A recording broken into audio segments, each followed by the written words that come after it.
subway by the nerve gas. But unfortunately, they weren't very successful. They were only able to kill 12 people, but more than 5,700 innocent human beings, they were injured and wounded because of this nerve gas. Remember this. In UK, for about 100 years, the IRA, Irish Republican Army, they are conducting attacks against UK. They are Catholics, but they are never called as Catholic terrorists, they are called as IRA. And we know they have conducted several terrorist attacks. Only in 1972, 3 bomb blasts were done. In the first one, 7 people were killed. In the second one, 11 were killed. And third one, 9 were killed.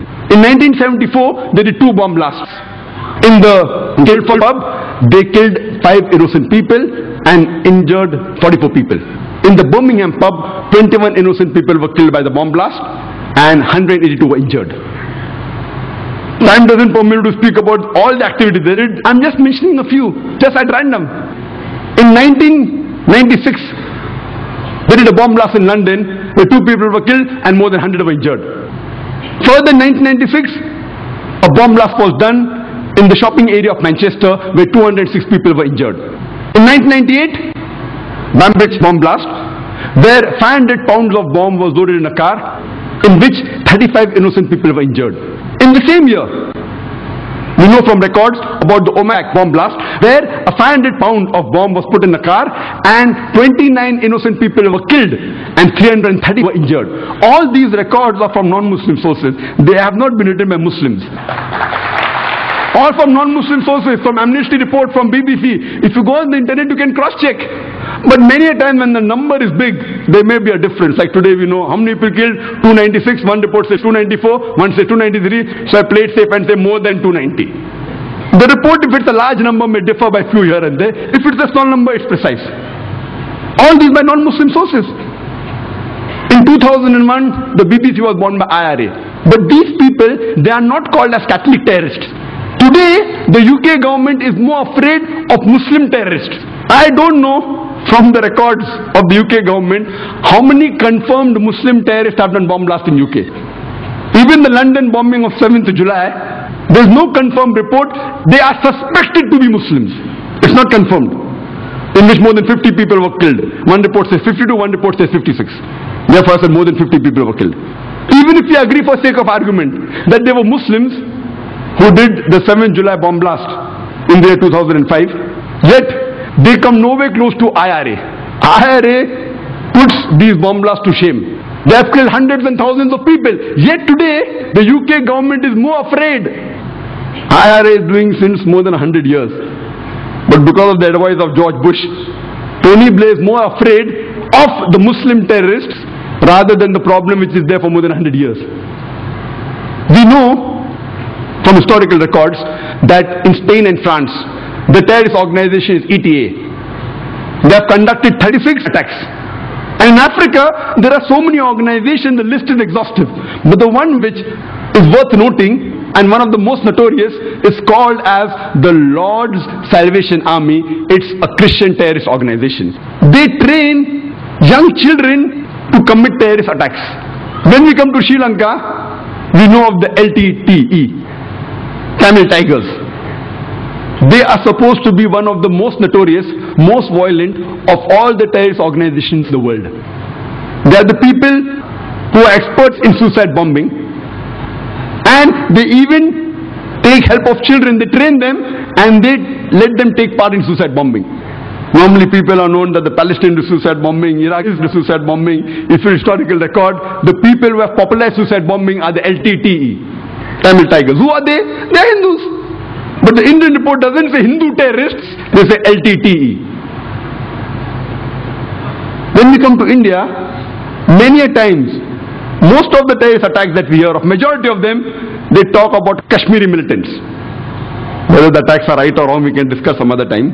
But how many times do we hear? And what Justice Hospital Suresh said, he named many of the terrorist attacks taking place in India. I wonder how many of the people in the audience have heard of them in the newspapers. How many? Those people who are involved, like honorable people like Justice Hospital Suresh, and those in the field are aware of it. But the general masses, we aren't aware of it. Whenever terrorist attacks are talked about, most often they are talked about Muslim terrorists. Why?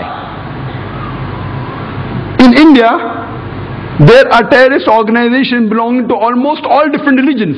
Almost all. We know of the Sikh terrorist organization, Bindranwala group, in Punjab.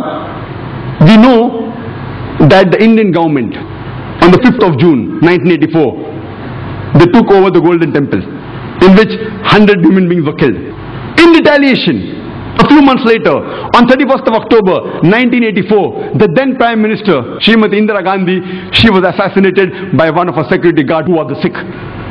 If you go to the South Asian terrorism portal site, not run by Muslims, run by non-Muslims, and you see the list of terrorist attacks done by all the people, the Muslims are in a minority. But that's never highlighted in the media. If you go to northeast of India, if you go to Tripura, the Christian terrorist organization exists, like ATTF, All Tripura, Tiger Force, NLFT, National Liberation Front of Tripura. The Christians, they have killed several Hindus. Reports, if you go on the site, 4 Hindus killed, 8 Hindus killed. On 2nd October 2004, 44 Hindus were killed and several were injured by this group. They were Christians.